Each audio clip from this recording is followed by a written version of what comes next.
A person who never made a mistake, never tried anything. Let's start our new lesson, atoms and molecules.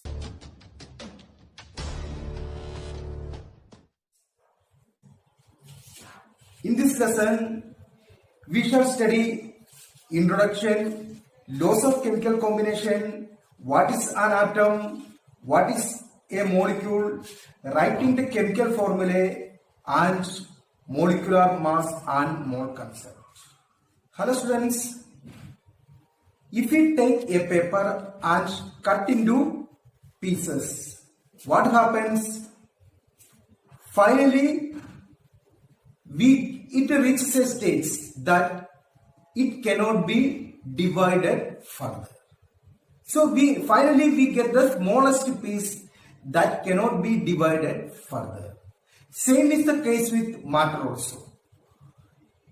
The idea of divisibility was considered in India very long ago. That means about 500 BC it was considered in India. An Indian scientist, Maharishi Kanath, proposed that if we go on dividing a matter, we shall get smaller and smaller particles of matter. Ultimately, a time comes when we shall come across the smallest particles beyond which further division will not be possible. He called these smallest particles as Paramanu. Another Indian philosopher, Paguda Tatyama, elaborated this doctrine and said that these particles normally exist in compound form, which gives different forms of matter. Around the same era, ancient Greek philosophers Democritus and Leucippus suggested that if we go on dividing a matter, a stage will come when particles obtained cannot be divided further. Democritus called these small particles as atoms. The meaning of the word atom is indivisible. These all were based on philosophical considerations and there were no experimental support for this. By the end of 18th century, scientists recognized the differences between elements and compounds, and also they were interested in finding out how and why elements combine, and also what happens when they combine. Antoine L. Lavoisier laid foundation of chemical sciences by establishing two laws of chemical combination. Now we shall study laws of chemical combination. Law of conservation of mass.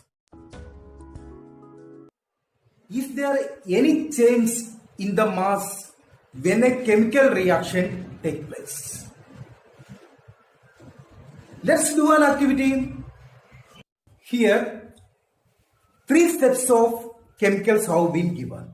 From the 3 sets of chemicals, we can select any one pair. Let it be first one. We can select first one, that is copper sulfate and sodium carbonate. So now let's prepare 5% solution of copper sulfate and 5% solution of sodium carbonate separately. How can we make this 5% solution?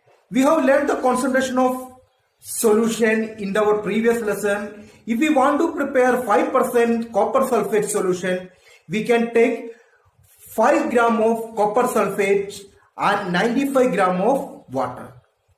So when copper sulfate is dissolved in 95 gram of water, we get 5% copper sulfate solution. In the same way, we can prepare 5% sodium carbonate solution.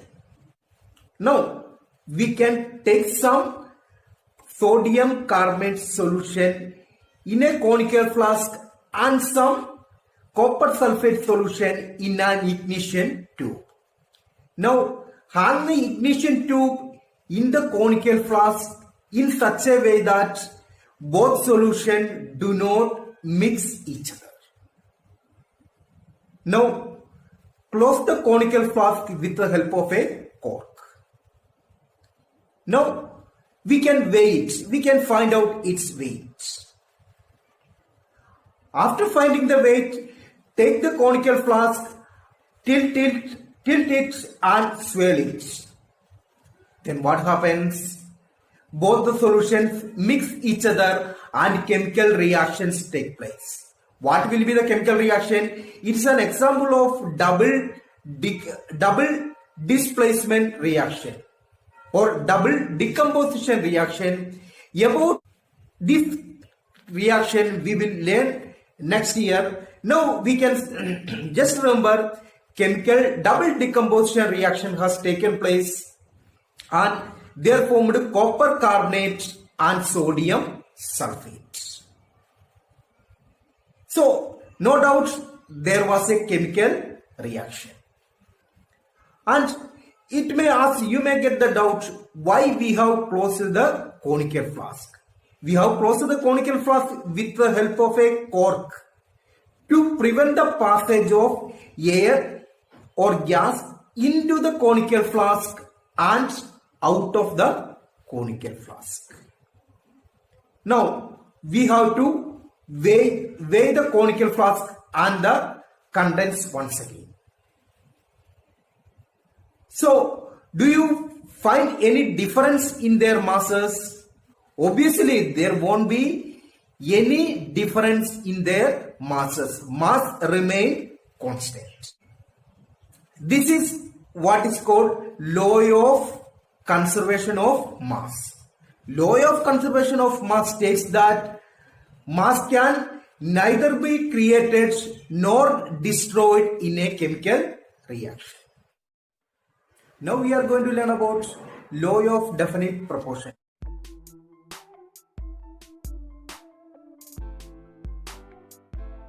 Law of definite proportions is also known as law of constant proportions. Lavoisier, along with his scientists, noted that a compound is composed of two or more elements. These elements are present in a fixed ratio in the compound, irrespective of from where it came from or who prepared it. For example, in water, the ratio of mass of hydrogen to oxygen is 1:8.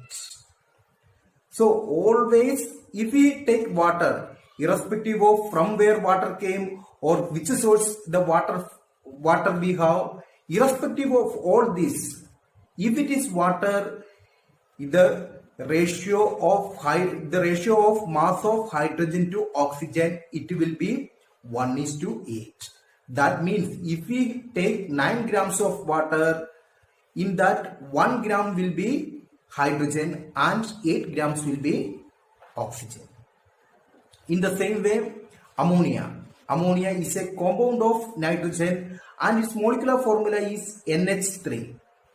So in ammonia, nitrogen and hydrogen are in the ratio 14:3. That means if we take 17 gram of ammonia, in that 14 gram it will be nitrogen and 3 gram it will be hydrogen. This concept lead to law of constant proportions. It was stated by Proust. Law of constant proportion states that in a chemical substance, the elements are always present in a definite proportion by mass. Dalton's atomic theory provided an explanation for law of conservation of mass and law of constant proportions. According to Dalton's atomic theory, all matter, whether element, compound or mixture, is composed of tiny particles called atoms. Now we can study the postulates of Dalton's atomic theory. There are 6 points. Let us learn point by point. First point, all matter is made up of tiny particles called atoms. Second point, atoms are indivisible particles which cannot be created or destroyed in a chemical reaction. Third point, atoms of a given element are identical in mass and chemical properties. Fourth point, atoms of different elements have different chemical properties and masses. Fifth point, atoms combine in the ratio of small whole numbers to form compounds. Sixth point, the relative number and kinds of atoms are same in a given compound. What is an atom? You know what is the basic unit of a building? The basic unit of a building is brick. In the same way, we know what is the basic unit of an anthill. The basic unit of anthill is a small grain of sand. In the same way, basic unit of matter is atom. Basic unit of matter is atom. How big are atoms? Atoms are very, very small than anything we can compare or imagine.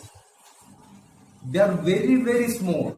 If we stack millions of atoms, then we may get the thickness of a sheet of paper. So now we can imagine how small is the atom.